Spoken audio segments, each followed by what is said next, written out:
श्रीमद् भागवतम दशम स्कंद अध्याय 33 रास नृत्य। श्री श्री उपदेव गोस्वामी ने कहा, जब गोपियों ने भगवान को अत्यंत मनोहारी इन शब्दों में कहते सुना तो उनके विछोह से उत्पन्न अपना दुख भूल गई। उनके दिव्य अंगों का स्पर्श पाकर उन्हें लगा कि उनकी सारी इच्छाएं पूर्ण हो गई। तत्पश्चात भगवान गोविंद ने वहीं यमुना के तट पर उन स्त्री रत्न श्रद्धालु गोपियों के संग में रास नृत्य लीला प्रारंभ की, जिन्होंने प्रसन्नता के मारे अपनी बाहों को एक दूसरे के साथ श्रृंखलाबद्ध कर दिया। तब उल्लासपूर्ण रास नृत्य प्रारंभ हुआ, जिसमें गोपियां एक गोलाकार घेरे में सज गई। भगवान कृष्ण ने अपना विस्तार किया और गोपियों के प्रत्येक जोड़े के बीच बीच में प्रविष्ट हो गए। जो ही योगेश्वर ने अपनी भुजाओं को उनके गलों के चारों ओर रखा तो प्रत्येक युवती ने सोचा कि वे केवल उसके ही पास खड़े हैं। इस रास नृत्य को देखने के लिए देवता तथा उनकी पत्नियां उत्सुकता से गदगद हुए जा रहे थे। शहरीय आकाश में उनके सैकड़ों विमानों की भीड़ लग गई।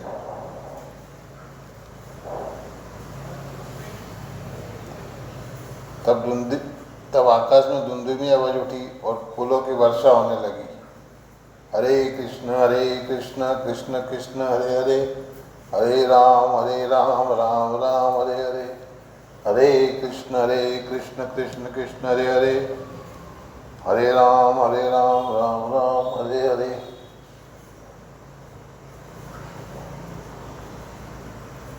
मुख्य गंधर्वों ने अपनी पत्नियों के साथ भगवान कृष्ण के निर्मल यश का गायन किया। जब गोपियां रास नृत्य के मंडल में अपने प्रीतम कृष्ण के साथ नृत्य करने लगी तो उनके कंगनों, पायलों तथा करदनी के घुंघरुओं से धूमिल ध्वनि उठती थी।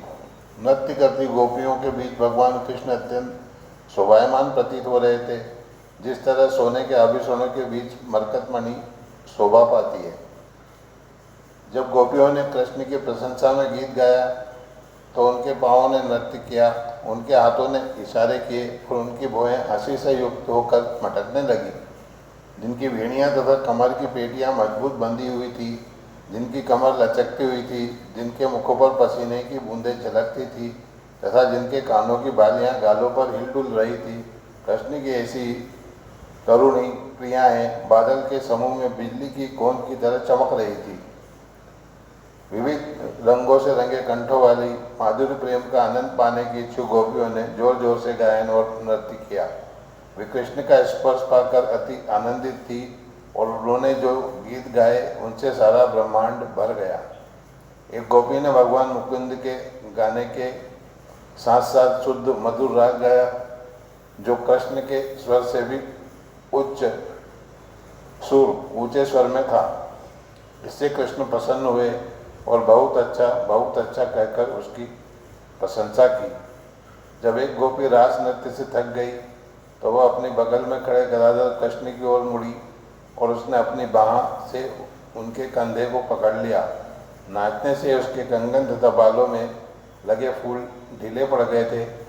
कृष्ण ने अपनी एक बाह एक गोपी के कंधे पर रख दी, जिसमें वे प्राकृतिक नीले कमल की सुगंध के साथ उसमें लेपित चंदन की मिली हुई सुगंध आ रही थी। जो ही गोपी ने उस सुगंध का आस्वादन किया तो ही हर्ष से उसे रोमांच हो उठा।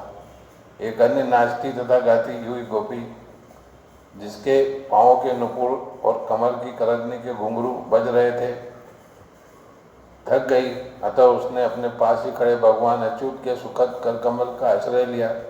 लक्ष्मी जी के विशिष्ट प्रिय भगवान अच्युत को अपने घनिष्ठ प्रेमी के रूप में पाकर गोपियों ने अथाह दिव्य आनंद प्राप्त किया। भगवान उनको अपनी भुजाओं में लिए थे और गोपियां उनके यश का गान कर रही थी। कानों के पीछे लगे कमल के फूल गालों को अलंकृत कर रही, बालों की लटें तथा पसीने की बूंदें गोपियों के मुखों की शोभा बढ़ा रही थी। उनके बाजूबंदों तथा घुंघरुओं की रुंझुन से जोर की संगीतात्मक ध्वनि उत्पन्न हो रही थी और उनके जुड़े बिखरे हुए थे। इस तरह गोपियां भगवान के साथ रास नृत्य के स्थल पर नाचने लगी और उनका साथ देते हुए बोलों के झुंड गुनगुनाने लगे। इस प्रकार भगवान कृष्ण ने व्रज की युवतियों का आलिंगन कर उन्हें दुलार कर तथा अपनी तिरछी चितवन से निहार कर अपने दिव्य लीलाओं का आनंद प्राप्त किया। यह वैसा ही था जैसे कि कोई बालक अपनी परछाई के साथ खेल रहा हो। उनका संसर्ग पा लेने से गोपियों की इंद्रियां हर्ष से अभिभूत हो गई, जिसके कारण वे अपने बाल अपने वस्त्र आवरणों को अस्त व्यस्त होने से रोक न सके। हे कुरुवंश के वीर, उनकी मालाएं तथा उनके गहने बिखर गए। देवताओं की पत्नियां अपने विमानों से कृष्ण की क्रीड़ाएं देखकर सम्मोहित हो गई। वस्तुतः चंद्रमा तक भी अपने पार्षद तारों समेत चकित हो उठा। वहाँ पर जितनी भी गोपिकाएं थी उतने ही रूपों में विस्तार करके भगवान ने खेल खेल में उनकी संगति का दिव्य आनंद प्राप्त किया, यद्यपि वे आत्माराम हैं। यह देखकर कि गोपियाँ माधुरी विहार करने से थक गई हैं, हे राजन परीक्षित, दयालु श्री कृष्ण ने बड़े ही प्रेम से उनके मुखों को अपने सुखद हाथों से पोंछा। अपने गालों के सौंदर्य, घुंघराले बालों के तेज एवं सुनहरे कुंडलों की चमक से मधुरित हंसी युक्त चितवनों से गोपियों ने अपने नायक को सम्मान दिया। उनके नखों के स्पर्श से पुलकित होकर वे उनकी शुभ दिव्य लीलाओं का गान करने लगी। भगवान श्री कृष्ण की माला गोपियों के साथ माधुर्य विहार करते समय कुचल गई थी और उनके कुमकुम से सिंदूरी रंग की हो गई थी। गोपियों की थकान मिटाने के लिए कृष्ण यमुना के जल में उतर गए, जिनका पीछा तेजी से भौरे कर रहे थे, जो श्रेष्ठतम गंधर्वों की तरह गा रहे थे। कृष्ण ऐसे लग रहे थे मानो कोई राज से आती अपनी संगिनियों के साथ जल में सुस्ताने के लिए प्रविष्ट हो रहा हो। निस्संदेह भगवान ने सारी लोक तथा वेद की मर्यादाओं का उसी तरह अतिक्रमण कर दिया, जिस तरह एक शक्तिशाली हाथी धान के खेतों को रौंद डालता है। हे राजन, जल में कृष्ण ने अपने चारों ओर से हंसती एवं अपनी ओर प्रेम पूर्ण निहारती गोपियों के द्वारा जल उलीचा जाते देखा। जब देवतागण अपने विमानों से उन पर फूल वर्षा करके उनकी पूजा कर रहे थे, तो आत्मतुष्ट भगवान हाथियों के राजा की तरह क्रीड़ा करने का आनंद लेने लगे। तत्पश्चात भगवान ने यमुना के किनारे स्थित एक छोटे से उपवन में भ्रमण किया, जो स्थल तथा जल में उगने वाले फूलों के सुगंधित वायु से भरपूर था। गोपियाँ सत्यकाम कृष्ण के प्रति दृढ़तापूर्वक अनुरक्त थी, जो दिव्य विश्व के काव्यमय वर्णन के लिए प्रेरणा देती है। उन चांदनी से खिली हुई शरतकालीन रातियों में भगवान ने अपनी दिव्य लीलाएं की। परीक्षित महाराज ने कहा, हे ब्रह्मांड के स्वामी पूर्ण पुरुषोत्तम भगवान अपने श्वास सहित इस धरा में अधर्म का नाश करने तथा धर्म की पुनर्स्थापना करने हेतु अवतरित हुए हैं। दरअसल वे आदि वक्ता तथा नैतिक नियमों के पालन करता एवं संरक्षक है, तो भला वे अन्य पुरुषों की स्त्रियों का स्पर्श करके उन नियमों का अतिक्रमण कैसे कर सकते थे।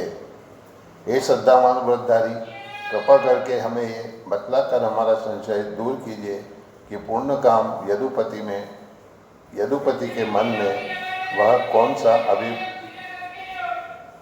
सा अभिप्राय था जिससे उन्होंने ऐसा आचरण किया।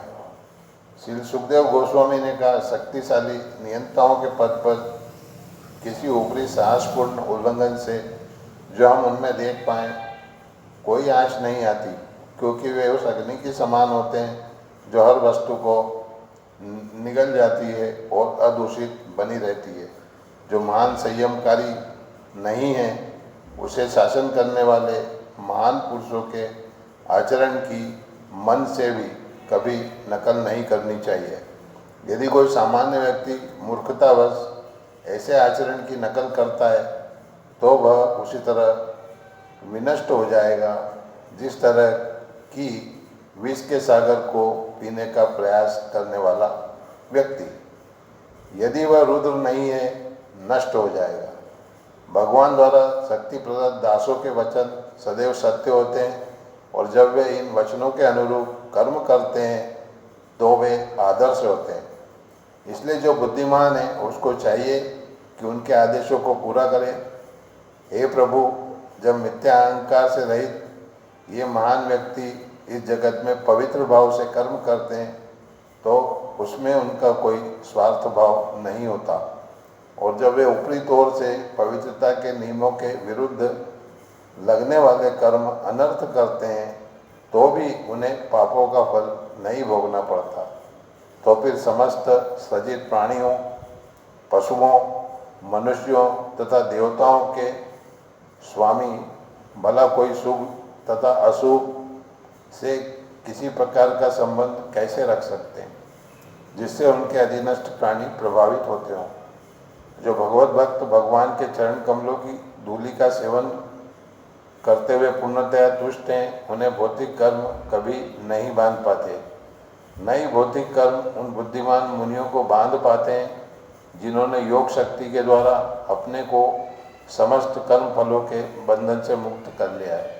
तो फिर स्वयं भगवान के बंधन का प्रश्न कहाँ उठता है? जो स्वेच्छा से दिव्य रूप धारण करने वाले हैं, जो गोपियों तथा उनके पतियों और वस्तुतः समस्त देहधारी जीवों के भीतर साक्षी के रूप में रहता है, वही दिव्य लीलाओं का आनंद लेने के लिए इस जगत में विविध रूप धारण करता है। जब भगवान अपने भक्तों पर कृपा प्रदर्शित करने के लिए मनुष्य जैसा शरीर धारण करते हैं तो वे ऐसी क्रीड़ाएं करते हैं जिनके विषय में सुनने वाले आकृष्ट होकर भगवत परायण हो जाएं। कृष्ण की माया शक्ति से मोहित सारे ग्वालों ने सोचा कि उनकी पत्नियां घरों में उनके निकट ही रही थी। इस तरह उनमें कृष्ण के प्रति कोई ईर्ष्या भाव नहीं हुआ। जब ब्रह्मा की पूरी एक रात बीत गई तो कृष्ण ने गोपियों को अपने घरों को लौट जाने की सलाह दी।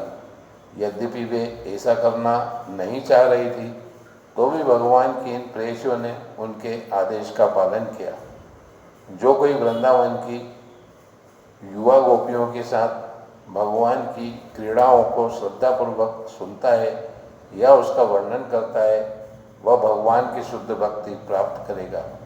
इस तरह वह शीघ्र ही धीर बन जाएगा और हृदय रोग रूप काम विकार को जीत लेगा। इस प्रकार श्रीमद् भागवतम दशम स्कंद अध्याय 33 रास नृत्य नामक अध्याय के भक्ति वेदांत श्लोकार्थ पूर्ण हुए। हरे कृष्ण कृष्ण कृष्ण हरे हरे, हरे राम राम राम हरे हरे।